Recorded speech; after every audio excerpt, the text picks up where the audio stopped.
له دې مزنګ څخه تر کوټې سنګي میرویس میدانه پورې د سړک دویمې طبقې قیریزي چټکه روانه ده. د کابل د ښاري ترانسپورت د معیاري کولو او ترافیکي بهیر د اسانولو په موخه دا مهال د دې مزنګ څخه تر کوټې سنګي میرویس میدانه پورې د سړک د دویمې طبقې قیریزي چارې په چټکۍ سره روانې دي.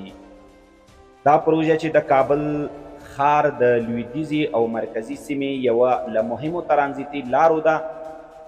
د خلکو د تګ راتګ اسانتیا، د سړکونو دوامدار حالات او د ښاري ښکلا لپاره ځانګړي اهمیت لري. د یاد سړک اوږدوالی شاوخوا 4 کیلومتره دی چې له څو کلونو راهیسې پرې کار روان دی. د لومړۍ طبقې قیریزي مخکې بشپړ شوې وه، خو اوس د سړک دویمه طبقه له معیاري قیر سره پوښل کیږي څو د سړک عمر اوږد او کیفیت لوړ شي.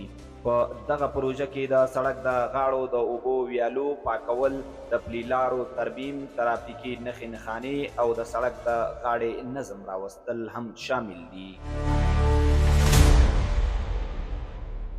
د دې سړک جوړېدو موخه دا ده چې د دهمزنګ، افشار، کوټې سنګي او میرویس میدان ترمنځ د ترافیکي بندښت مخه ونیول شي.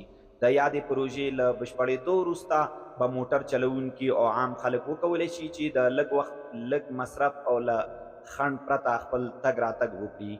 همداراز به د ښار لویدیځه برخه د مرکزي ښار سره لا ښه ونښلول شي. د سیمې اوسیدونکي دوکانداران او عام خلک د دې پرمختیایي پروژې هرکلی کوي او هیله څرګندوي چې دا کارونه په معیاري توګه او ژر تر ژره پای ته ورسیږي.